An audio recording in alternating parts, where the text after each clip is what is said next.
Student, मैं भंटा मौर्य आपका क्लास टीचर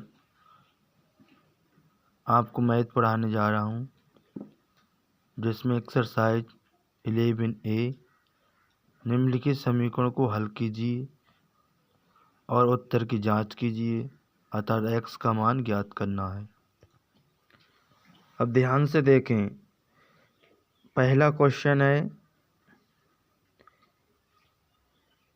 x + 2 = 3। सबसे पहले हम इसमें संख्याओं को एक साइड भेजते हैं।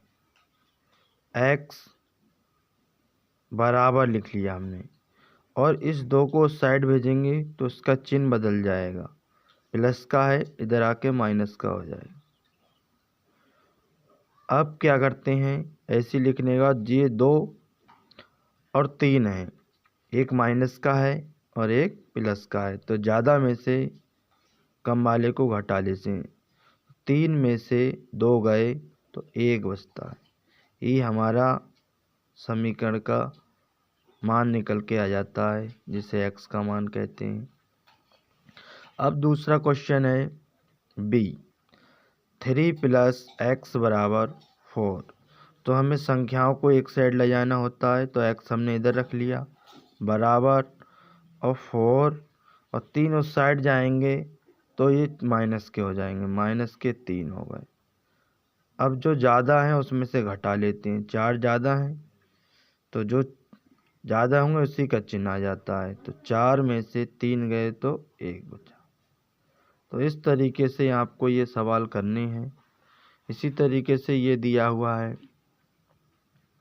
C, 15 = A + 12। तो इसको सॉल्व करना है। तो अब ये हमारा इस साइड है, तो हम संख्याओं को इस साइड ले लेंगे, जैसे 15। अब इस साइड ये आएंगे, प्लस के हैं तो इधर आके माइनस के हो जाएंगे, 12 बराबर A। अब 15 ज़्यादा है, 12 कम है, घटाएंगे, कितने बचेंगे, प्लस के 3 और बराबर A। अब A को इस साइड ले लेंगे और संख्या को इस साइड, प्लस के 3। तो इस तरीके से ये वैल्यू हमारी आ जाती है। लास्ट सवाल है 11 = B-3। इसमें भी इसी तरीके से दिया है, तो संख्याओं को हम एक साइड ले लेते हैं। तो ये हमने 3 को इस साइड लेके आएंगे तो प्लस के 3 हो जाएंगे, क्योंकि इधर माइनस के हैं, इधर आके चिन्ह बदल जाएगा, तो माइनस होगा तो प्लस, प्लस होगा तो माइनस, और बी इसी साइड रखते हैं पहले। अब ये दोनों प्लस प्लस के हो गए तो ये जुड़ जाएंगे, कितने हो जाएंगे, 14 बराबर बी। इस साइड लिख लेंगे, 14 इस साइड लिख लेंगे। तो इस तरीके से ये हल हो जाते हैं। तो ये पूरी एक्सरसाइज दी है, आपको हल करना है और बार बार प्रैक्टिस करनी है।